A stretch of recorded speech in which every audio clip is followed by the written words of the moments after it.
one of the most pervasive themes in One Piece. I'd go as far as to say it's an obsession of Oda's. Is this idea that a man's biological father doesn't have to dictate the line that he walks. That a man is free to choose and find inspiration elsewhere. To go his own path. We see this as early as Chapter 1 with Luffy and Shanks. Whether he realizes it or not at the time, Luffy abandons everything Dragon, and for that matter Garp, want for him, in favor of becoming a pirate, like Shanks. Outlook III tries to force Sabo to embrace his noble roots, which only pushes him away, leading him to align with Dragon and the Revolutionary Army.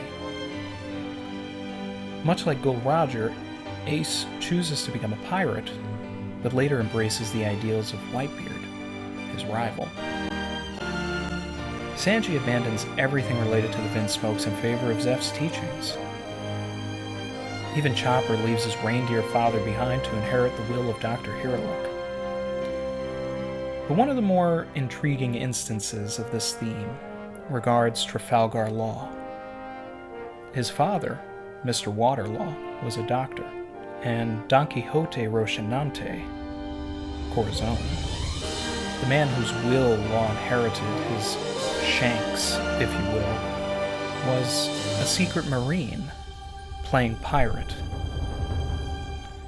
When we meet Law, he is both doctor and pirate, but based on what we know of this theme, it would be wise to infer, and is my sincere belief, that Trafalgar Law is, and always has been, a secret marine playing pirate, a member of S.W.O.R.D.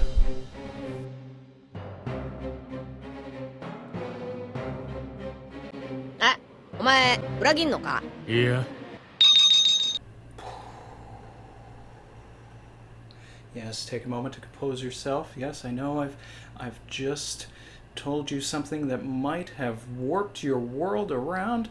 Things are starting to click. You're starting to say, oh, maybe things are starting to make sense.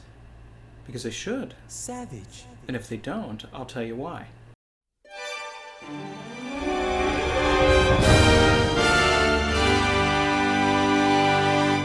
For those of you new to the channel, my name is Randy Troy. Here today with a super theory video. We're going to talk about S.W.O.R.D. We're going to talk about Trafalgar Law. We're going to talk about who I believe is in S.W.O.R.D. and its ties all the way into the super-saga that we're in right now. This is a video version of a theory that I put up on Reddit after the release of Chapter 956, which introduced us to the concept of S.W.O.R.D. by name. That theory went kind of viral. Wasn't expecting it to. But, you know, lots of awards, lots of comments, ended up on a bunch of different websites. So, felt inclined to do the video version. Let's talk about what we know. Okay? First, we know that an organization called S.W.O.R.D. exists, that it is a faction of the Marines. And we know two members, X-Drake and Kobe. We also know that they each have a vested interest in CP0 and the ongoings of Wano. What can we infer from this information? Well, we can infer that Cypher Pole H's0 is a secret organization within the world government that is responsible for acting out the wishes of the Celestial Dragons. Okay? The basis of my theory is that S.W.O.R.D.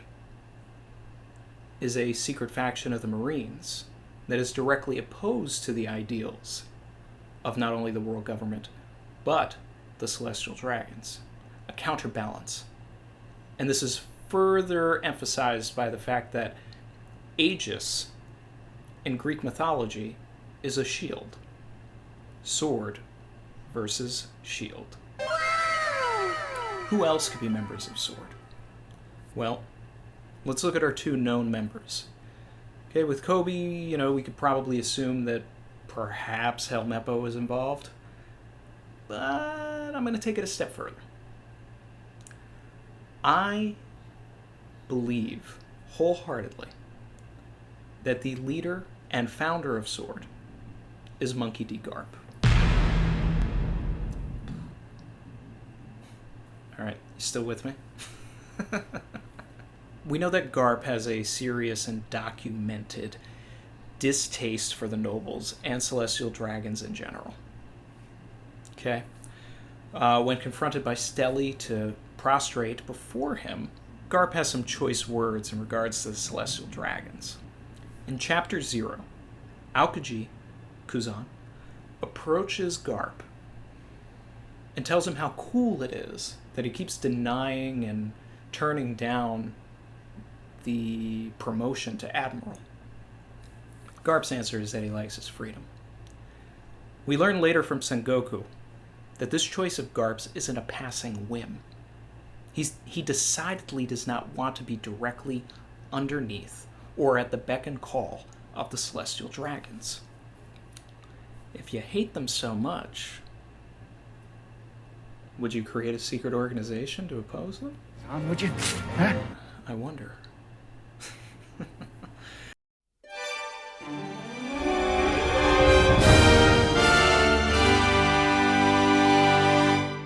Let's talk about people close to Garp.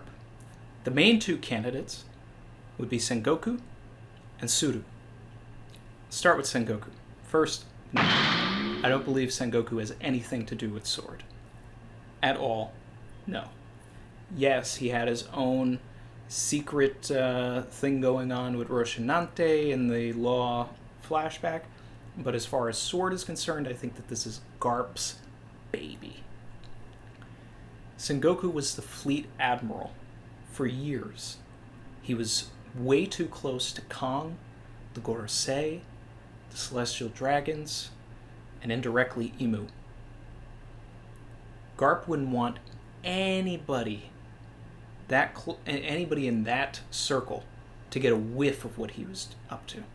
Even people like Akainu, Kizaru, Kong, talked about it.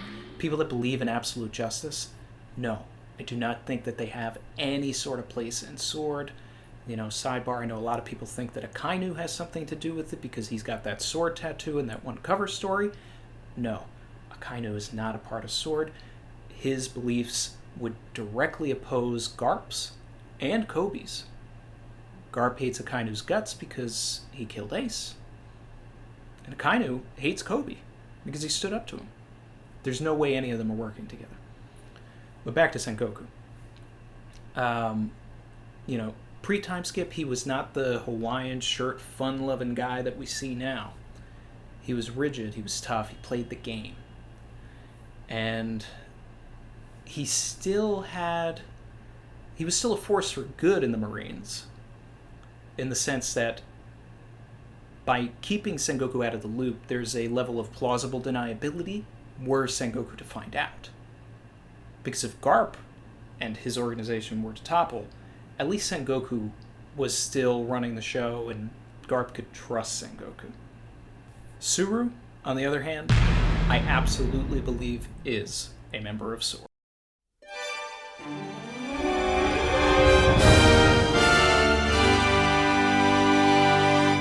For those of you who may or may not remember, in the Law and Corazon flashback, Tsuru is the agent of the Marines sent by Sengoku to oversee the sale of the Opi Opi no Mi, lost fruit.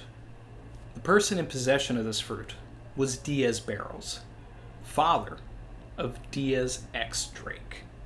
And in an easy-to-miss cameo, the boy that is trapped on the other side of the birdcage is Drake. Yeah. So when Buffalo is flying around and he gets a transmission from the Marines that Tsuru has come in contact with a young boy, and they assume that it's Law, that boy is actually Drake. Speculation would allow one to assume that Tsuru took Drake under her wing in the same way that Garp took Kobe and Helmeppo under his. That eventually she later folded him into the S.W.O.R.D. Initiative, and set him out into the world just in time to become a rookie in the worst generation. You are a top operative, back under deep cover on your most important mission. That's what I call deep cover.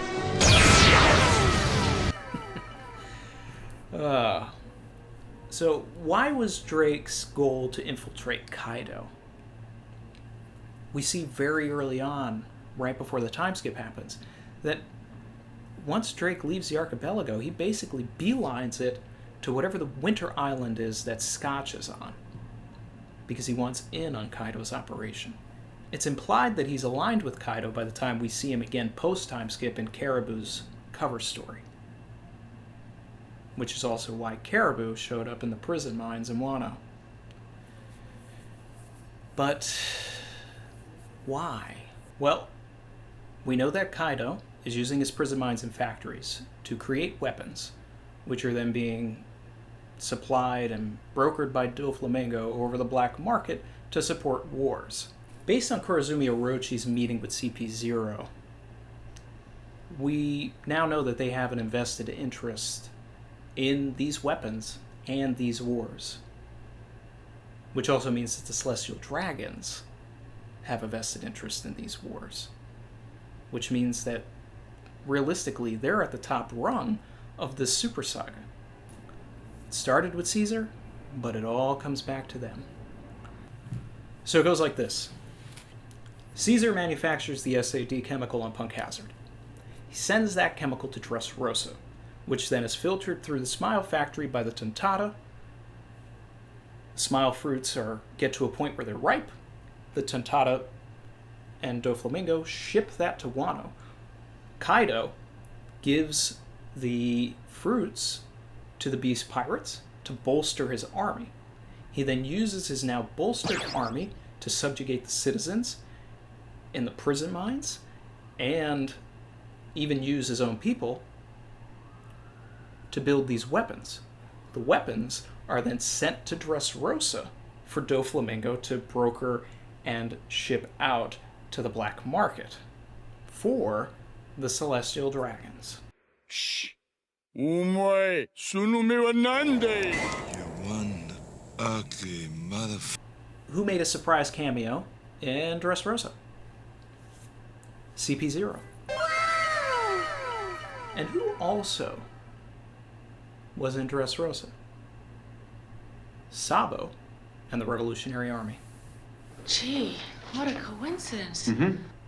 Sabo, Koala, Hack, and later Karasu are all found to be in Dressrosa. For what reason? To follow the trail of these weapons, because they're after CP0 and the Celestial Dragons.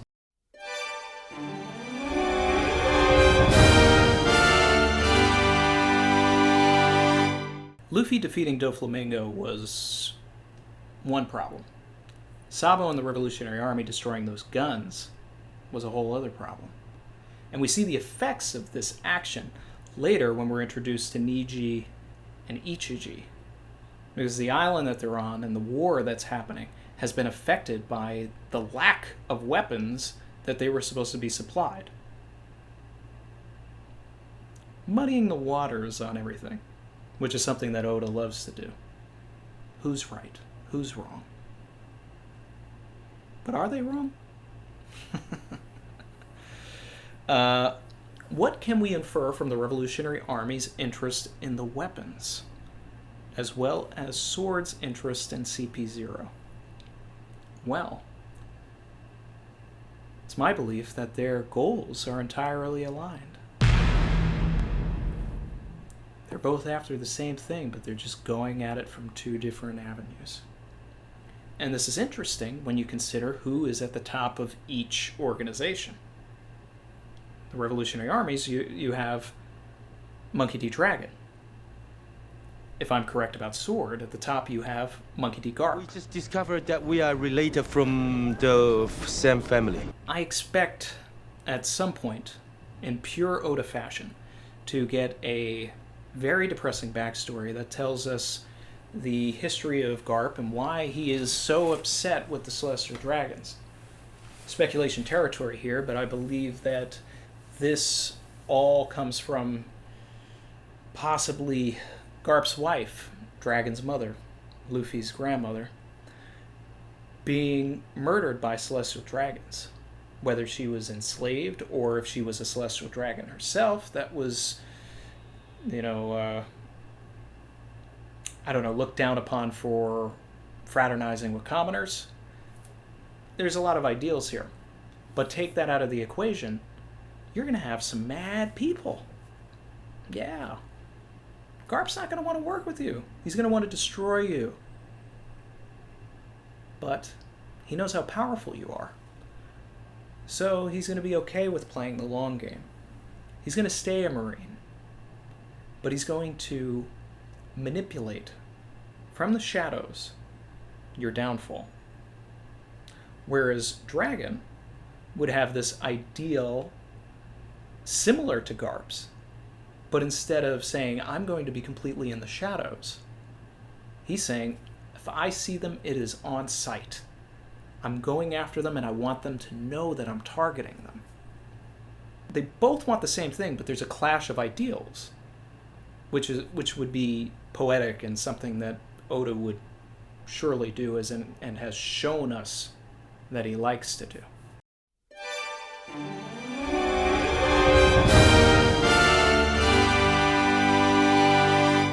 So that brings us to the person who has been front and center of this entire super saga.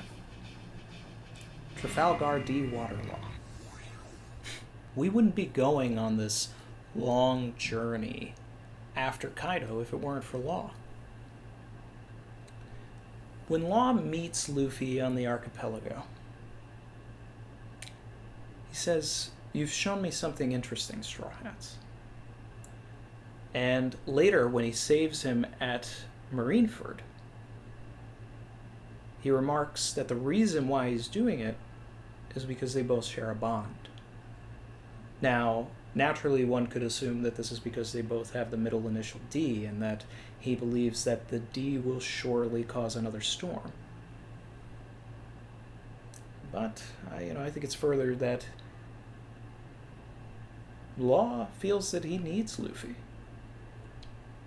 That as many allies as he can in this battle against the Celestial Dragons and the world government isn't a bad thing. When Luffy punches Charlos, that's the interesting thing. Oh, you've shown me that our ideals are aligned. Okay, I'm going to keep that in mind. For Law, it's personal because of what occurred in Flevens with the white lead disease and how the world government reacted to that pandemic. For Luffy, it's emotional because he in general has a distaste for injustices that are committed against people who didn't ask to be judged.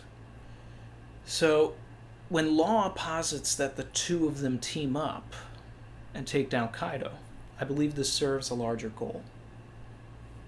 That with Luffy, Law feels that he can light the fire of this rebellion that the Revolutionary Army and S.W.O.R.D have been waiting too long to ignite.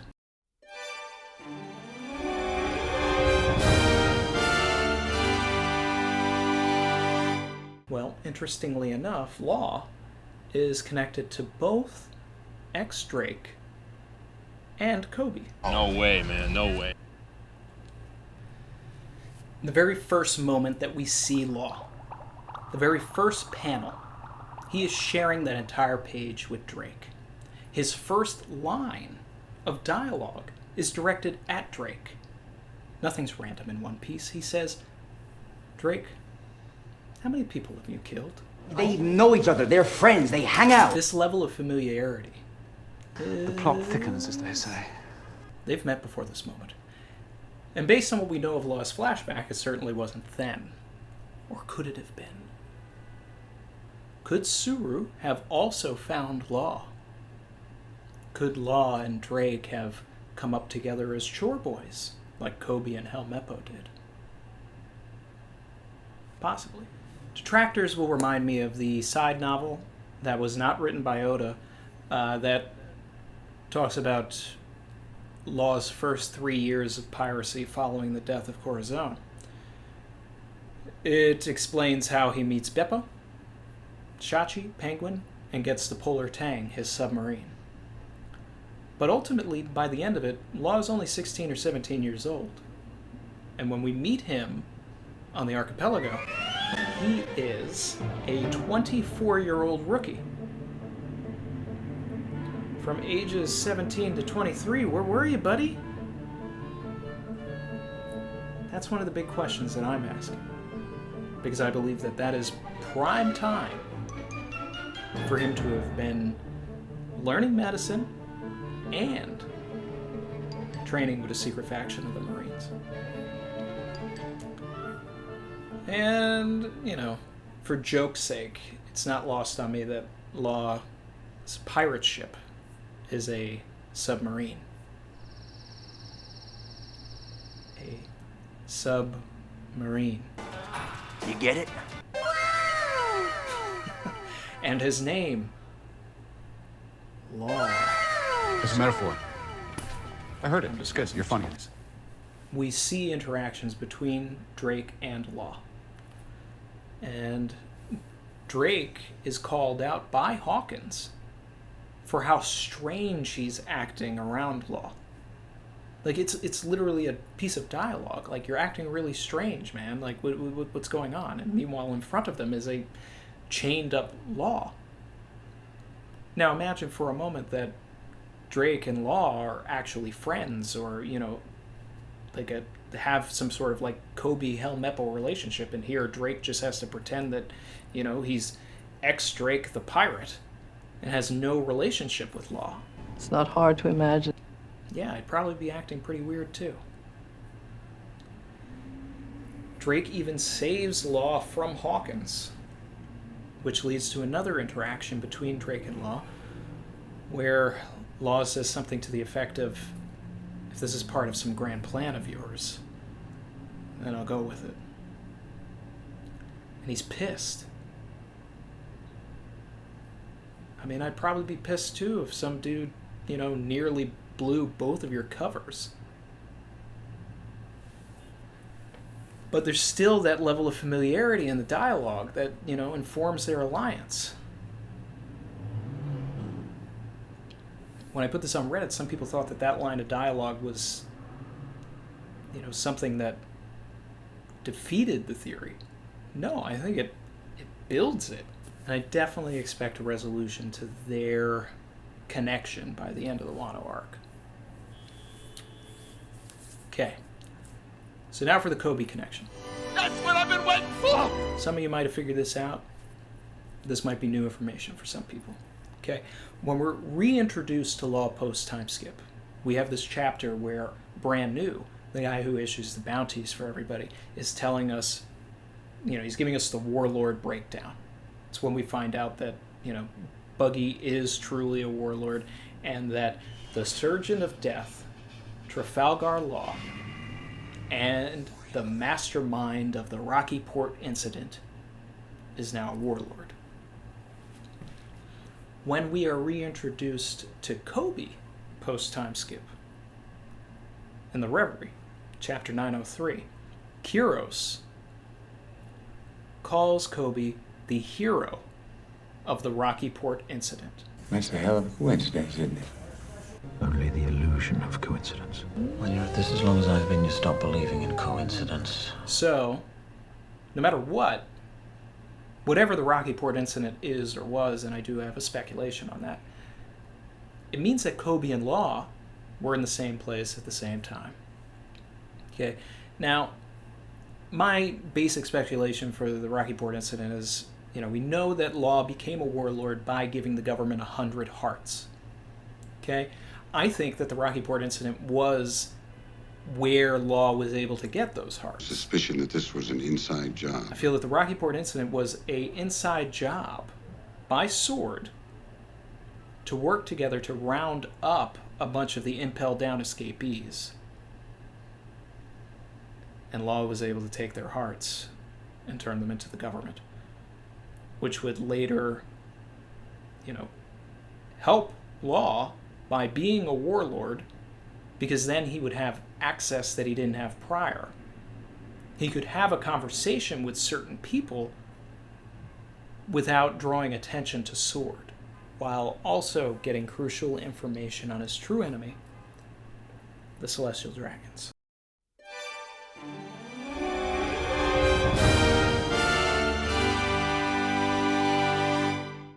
Another interesting development post-timeskip is that we learn that Kuzan, Aokiji, has joined up with the Blackbeard pirates. Yeah, I don't believe it for 1 second.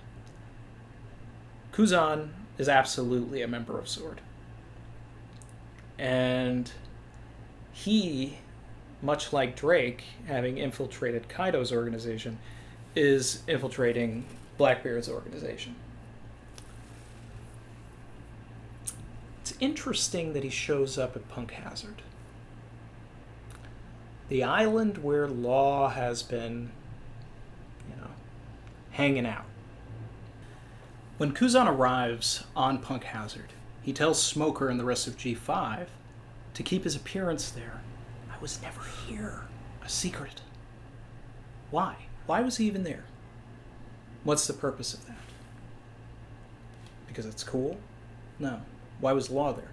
Nothing is random. I believe that he was on his way there to discuss S.W.O.R.D-related matters with Law without getting intercepted from a snail transmission.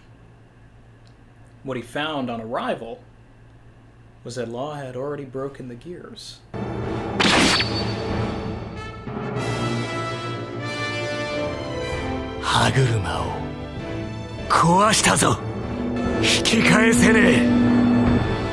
And there was no turning back.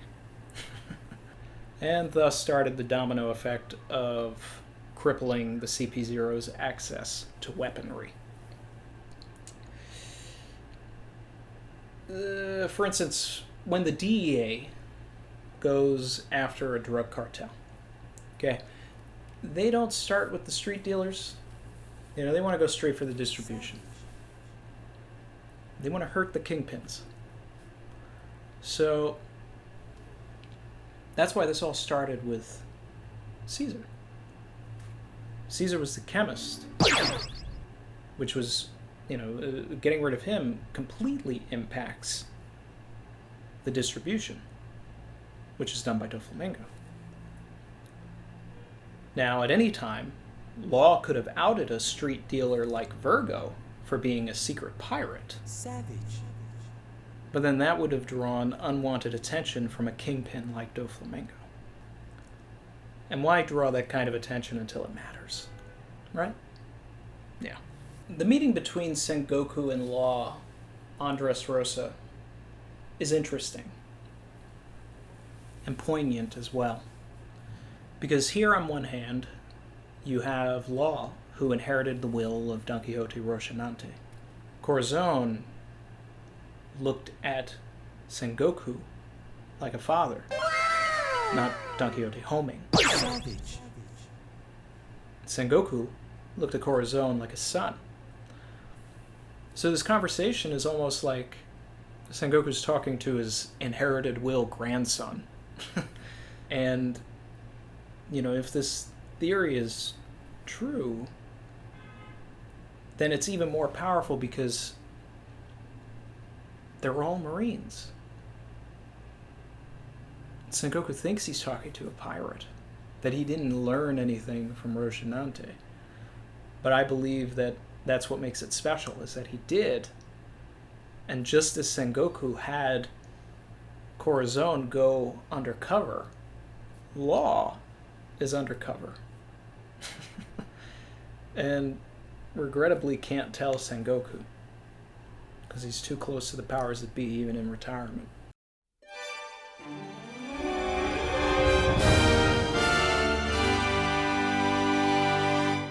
If Law isn't a Marine, if he isn't a member of S.W.O.R.D, then I really don't know where his story goes from here. I hate to break it to you, Law fans, but everything is setting Law up in the story to die. A gigantic Chekhov's gun in the series is this idea of the perpetual life operation. At some point, Law is going to have to perform that operation. For what reason? Who knows? Will it happen in Wano? Will it happen later on? Don't know, but Oda would not have mentioned it if Law is never going to perform it and die. But let's think about post-Wano. Law survives. Where do we go? He's not going to join the Grand Fleet. He's not going to join the crew. And he's way too popular of a character to just say, "See you guys. I'm going back to my planet." I have to go now. My planet needs me. He's a rival of Luffy's, but not because they're both pirates. Because one of them is a Marine. His whole story has a breath of new life if he is a secret Marine. Because then he can try to pursue Luffy. To betray him. But that's where this conflict will come. Because he's been riding with the Straw Hats for quite some time now. And he always gets upset when he falls into their pace, as he would probably call it. He gets disgusted whenever they're acting jolly, and there's that moment where he says, "I hate bread," and he catches himself "Oh, what am I doing?" I'm turning into one of them. Every time Luffy does something good, there's this disgust that Law has. When Luffy gives all of that food to Okabori Town, Law says, "A benevolent pirate? How revolting." Because Law hates pirates. His benefactor, Don Quixote Rocinante, was killed by one. Law had no reason to ever become a pirate. Because the person whose will he inherited was a secret Marine. But in the same way that Corazon taught Law that there can be good Marines, Luffy is doing the same by teaching him that there can be good pirates as well. And that's where the true meat of this twist, this reveal, this complication of the story will come. Because it'll be his duty to take down Luffy, but he's not going to want to. Because Luffy is not Doflamingo. He's not Kaido. He's Luffy. Law didn't have a pirate to look up to like Luffy did. He had a Marine. The pieces and the foreshadowing throughout the series are in play for everything mentioned here.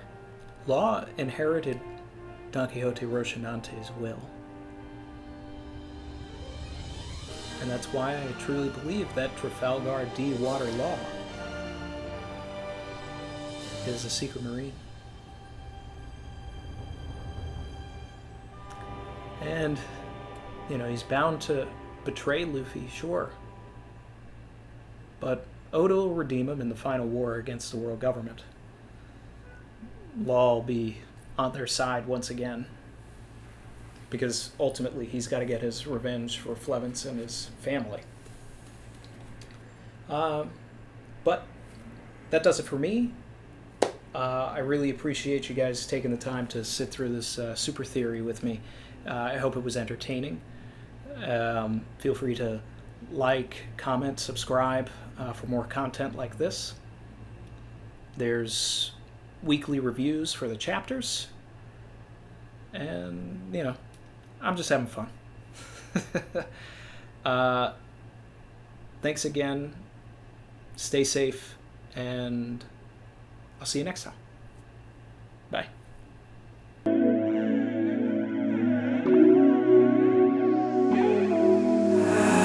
I've been swimming deep, deep. Savage.